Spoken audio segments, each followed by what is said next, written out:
I still hope, as you write your stories, and I appeal to America, that let's not let this maybe last thing that's held sacred in our society. A young man, young woman going out and giving his or her life for our country. Let's try to somehow keep that sacred. But it eroded a great deal yesterday by the selfish behavior of a member of Congress. That's White House Chief of Staff General John Kelly. He's asking reporters to honor the lives of our fallen heroes by keeping the communication between Gold Star families and the president confidential. This, as CNN aired video of President Trump's full phone conversation with the widow of Army Staff Sergeant Mark D. Alansar. Let's do a quick stock check of CNN's parent company, Time Warner. It ended the day in the red. With me now, let's bring in Gold Star mother Debbie Lee. Her son, Mark Allen Lee, was the first Navy SEAL killed in Iraq in 2006. Debbie is also the founder of America's Mighty Warriors. Debbie, good to see you. We are so sorry for your loss. Tell us about your son and what happened. Thank you.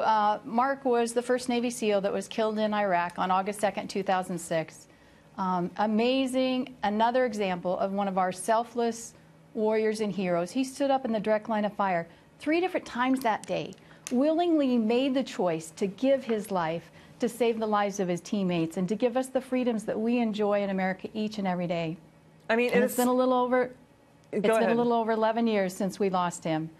And as a Gold Star mother, you learn ways to cope, you learn ways to manage the grief, but that grief never goes away. You always have an empty spot there.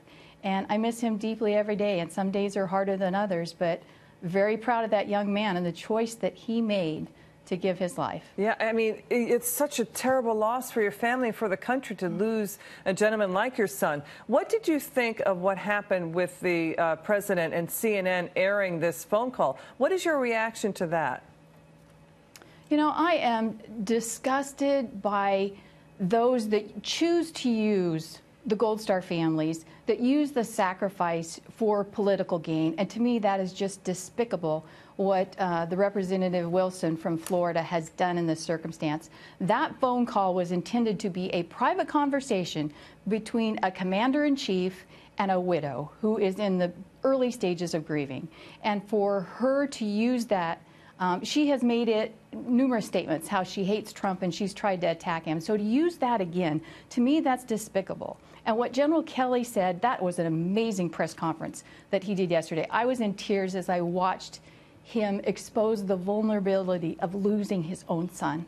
Yeah, and the things he talked about there. Yeah. And for her to come back and then say, oh, he's just trying to keep his job, you know, he's just trying to cater to Trump, that is even more disgusting. And to hear her say, oh, I'm a rock star, I'll have to go tell my kids that the president's talking about me. Does that not expose that personality of it's all about me? Here we have lost 4 more of our amazing warriors, and all she's talking about is me and the president's talking about me. That's unconscionable. Yeah, you know, and she has been an opponent of Trump. She's saying he is on the brink of impeachment. I think she boycotted the inauguration. General Kelly also talked about how Gold Star families are no longer considered sacred, a shift he said occurred during the convention over the summer. I mean, now we have these phone calls being politicized. Should there be an apology here, do you think? Yeah, I think there definitely should be an apology. I just wrote an email today that tied in several different things. Our lack of respect for our flag and what's going on in the NFL. There was a video today of a woman who had been in Atlanta and couldn't sing the national anthem on a flight as one of our fallen was loaded off of that plane by the honor guard. And we have just lost that ability to respect our faith, to respect as Gold Star families. Those should be off limits, as General Kelly said. And when he got done with that speech, to me, in my mind, it was done. Period. It's over. It should be finished. And that woman should have come back that next morning and said, I am so sorry. And yet we did not hear that from her. And that's how she, you know, she talks about being a rock star. Well, the rock part might be hard because I think her heart is as hard as a rock. How can you be that heartless and cold? I don't get it. I've dedicated my life since my son died through our foundation, America's Mighty Warriors, to make sure our Gold Star families are honored, to make sure the sacrifices that their loved ones made are never forgotten. And a typical week for me is 80 hours a week, but I do understand the sacrifice. I choose to do that for our families.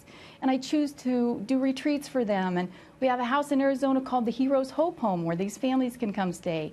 And we just love and pamper on them. That's the philosophy, that's the attitude that we should have as Americans. My son wrote an amazing letter about 2.5 weeks before he was killed, and they can go to our website and read that letter. But he ends that letter with, "To my family and friends, do me a favor. Pass on the kindness, the love, the precious gift of human life." What if we had that attitude every morning when we woke up? What if our attitude was to build people up rather than tear them down? Debbie Lee, Gold Star mother, founder of America's Mighty Warriors. Thank you, Debbie. We're so sorry for your family's loss, and we honor his sacrifice. Thank you so much. Thank you.